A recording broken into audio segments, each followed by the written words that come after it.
राजस्थान के हनुमानगढ़ से एक बड़ी और चिंताजनक खबर सामने आई है। यहाँ किसानों और पुलिस के बीच जोरदार झड़प हुई है। वजह बनी एक निर्माणाधीन इथेनॉल फैक्ट्री, जिसकी चार दीवारी किसानों ने अपने ट्रैक्टरों से तोड़ दी। इसके बाद हालात इतने बिगड़ गए हैं कि इलाके में तनाव फैल गया। यह पूरी घटना टिब्बी क्षेत्र के राठीखेड़ा गांव की है। जैसे ही फैक्ट्री की दीवार गिरी, भीड़ में उग्रता बढ़ी और किसानों ने वहां खड़े कई वाहनों में तोड़फोड़ शुरू कर दी। कुछ गाड़ियों को आग भी लगा दी गई। पुलिस ने भीड़ को तितिर बितिर करने के लिए आंसू गैस छोड़नी पड़ी और लाठीचार्ज भी करना पड़ा। इस पूरे घटनाक्रम में कांग्रेस विधायक अभिमन्यु पूनिया भी मौजूद थे, जो किसानों के साथ खड़े थे। लाठीचार्ज में उन्हें गंभीर चोटें आई हैं और उन्हें अस्पताल में भर्ती कराया गया है। वहीं दूसरी तरफ मौके पर सांसद कुलदीप इंदौरा, पूर्व विधायक बलवान पुनिया, सीपीआई-एम नेता मंगेश चौधरी और हरियाणा पंजाब के किसान नेता भी मौजूद थे, जो किसानों के समर्थन में आए थे। स्थिति इतनी बिगड़ी कि प्रशासन ने तुरंत टिब्बी कस्बे और आसपास के गांवों में इंटरनेट सेवाएं बंद कर दी। साथ ही सुरक्षा के लिहाज से स्कूलों और दुकानों को भी बंद करने का आदेश जारी कर दिया गया। कई परिवार घबराहट में अपने घर छोड़कर चले गए। अब सवाल उठता है कि आखिर यह पूरा विरोध क्यों हो रहा है? किसान इस फैक्ट्री का इतना विरोध क्यों कर रहे हैं? ग्रामीणों का कहना है कि ड्यून इथेनॉल प्राइवेट लिमिटेड की यह फैक्ट्री करीब 450 करोड़ रुपए की लागत से बन रही है।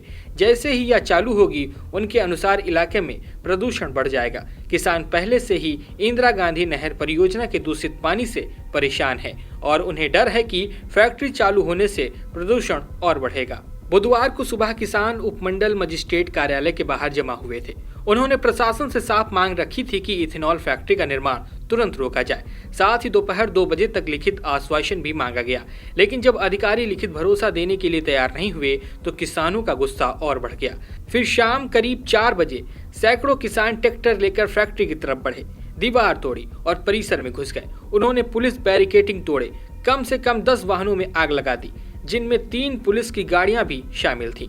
फैक्ट्री के अंदर एक खुदाई मशीन को भी नुकसान पहुंचाया गया। इस झड़प में करीब 1 दर्जन पुलिसकर्मी घायल हुए। वहीं किसानों की तरफ से भी कई लोग जख्मी हुए। यह विरोध कोई एक दिन में शुरू हुआ मामला नहीं है। पिछले 10 महीनों से किसान शांतिपूर्वक प्रदर्शन कर रहे थे।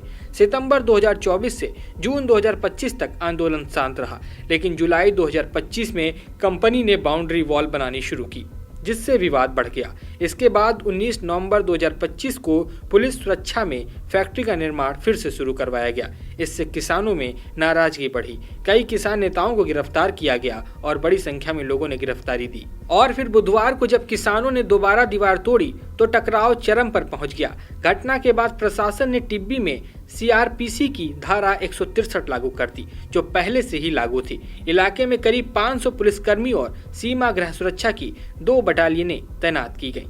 इस घटना पर राजनीतिक बयानबाजी भी तेज हो गई है। पूर्व मुख्यमंत्री अशोक गहलोत ने पुलिस कार्रवाई की आलोचना करते हुए पूछा, भाजपा सरकार किसानों से इतनी नफरत क्यों करती है? विपक्ष के नेता टीकाराम जूली ने कहा कि यह कार्रवाई दुर्भाग्यपूर्ण है और सरकार का किसान विरोधी चेहरा उजागर करती है। वहीं सचिन पायलट ने कहा कि कांग्रेस किसानों की न्याय की लड़ाई में उनके साथ खड़ी है। उधर जिला प्रशासन ने आधिकारिक बयान जारी करते हुए बताया कि कुल 14 गाड़ियां जलाई गईं, स्कूल कॉलेज बंद किए गए और इंटरनेट सेवा अभी भी बंद है। फिलहाल किसानों का आंदोलन जारी है और कांग्रेस नेताओं ने भी चेतावनी दी है कि जब तक मांगे नहीं मानी जाती, आंदोलन नहीं रुकेगा। गुरुवार सुबह से किसान फिर गुरुद्वारे में जमा होना शुरू हो गए हैं। हालात अभी भी बेहद तनावपूर्ण हैं। आपकी इस खबर पर क्या राय है, हमें कमेंट बॉक्स में जरूर बताइएगा। देश दुनिया की तमाम बड़ी खबरें देखने के लिए देखते रहिए सरकारी मंथन।